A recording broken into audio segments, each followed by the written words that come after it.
தவக்காலம் 5வது வாரம் சனிக்கிழமை. நற்செய்தி பகுதி யோவான் பிரிவு 11, அருள்வாக்குகள் 45 56 வரை. தலைமை குருவான கயபா பொறாமையால் தன் நாற்காலியை காப்பாற்ற வேண்டும் என்ற சுயநலத்திற்காக இயேசுவை பற்றி அவன் சொன்ன கூற்று இறைவாக்காக அமைகிறது என்று யோவான் தனது இன்றைய நற்செய்தி பகுதியில் குறிப்பிடுகிறார்.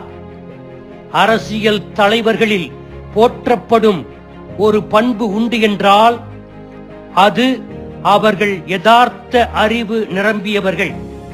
யதார்த்தமாக யாரையும் காலி செய்து விடுபவர்கள். நடைமுறை நிகழ்வுகளுக்கு ஏற்ப தங்கள் கொள்கைகளை மாற்றிக்கொள்பவர்கள்.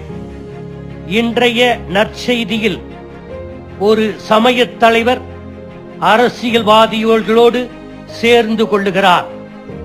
ஒரு அரசியல்வாதியின் நடைமுறை சிந்தனை கொடிய வடிவத்திற்கு உதாரணமாக கயபாவினுடைய சிந்தனை அமைகிறது. உலக வரலாற்றில் இதே நிலையைத்தான் நாம் பார்க்கிறோம். மியன்மார் நாட்டை சேர்ந்த அரசியல் தலைவர் ஆங் சன் 15 ஆண்டுகளாக வீட்டுச் சிறையில் இருக்கிறார். இப்படி நல்லவர்களெல்லாம் அரசியலில் இருந்தாலும் அடுத்த நாடு வளருகிறதே என்று காயமகாரம் படும் அடுத்த நாட்டு அரசியல் தலைவர்கள் அந்த நாட்டின் இராணுவத்தையே ஏவி விடுவார்கள். This is the pragmatism followed by political leaders of the world. அதேபோல் தான் கயபா. இவன் அந்த ஆண்டின் தலைமை குருவாய் இருந்தான். அவன் சக மத தலைவர்களுக்கு சொன்னது, இனம் முழுதும் அழிந்து போவதை விட ஒரு மனிதன் மட்டும் மக்களுக்காக இறப்பது நல்லது என்று சொன்னான். தற்போது உள்ள நிலையே தொடர வேண்டுமானால் தற்போதைய நிலைக்கு அச்சுறுத்தலாக இருந்து கொண்டு மாற்று சிந்தனையை மக்கள் மனதில் விதைக்கும் இயேசு ஒழிக்கப்பட வேண்டும். நாம் அவனை இப்போது விட்டுவிட்டால் மக்கள் அனைவரும் அவனை நம்பிவிடுவார்கள்.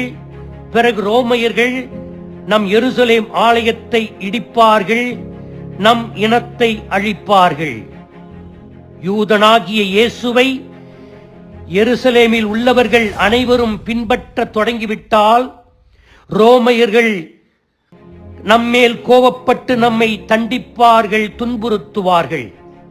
எனவே நாட்டை இனத்தை காக்க இயேசு என்ற ஒரு தனி நபரை அப்புறப்படுத்தியே ஆக வேண்டும் என்று சொன்னான். இன்றைக்கும் பல நாடுகளில் தனிநபர்கள் உண்மையில் முக்கியமில்லை. முக்கியமானது தேசம், மக்கள், கூட்டு, அரசு, நிறுவனங்கள், கார்ப்பரேட் பணக்காரர்கள் மட்டுமே. ஆனால் இயேசுவினுடைய பார்வையில் அவருடைய பணிவாழ்வின் தனி மனிதனையே கொண்டாடினார். தனி மனிதனுக்கு முக்கியத்துவம் கொடுத்தார்.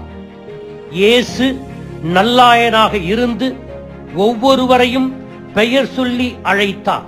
கல்லறையில் இருந்தவனை லாசரே வெளியே வா என்றார். சக்கேயுவை மரத்திலிருந்து கீழே இறங்கி வா என்றார். காலி கல்லறையை பார்த்து அழுது கொண்டிருந்த மகதலா மரியாவை பெயர் சொல்லி அழைத்தார். தனி மனிதன் இயேசுவுக்கு எல்லையற்ற மதிப்பு மிகுந்தவன்.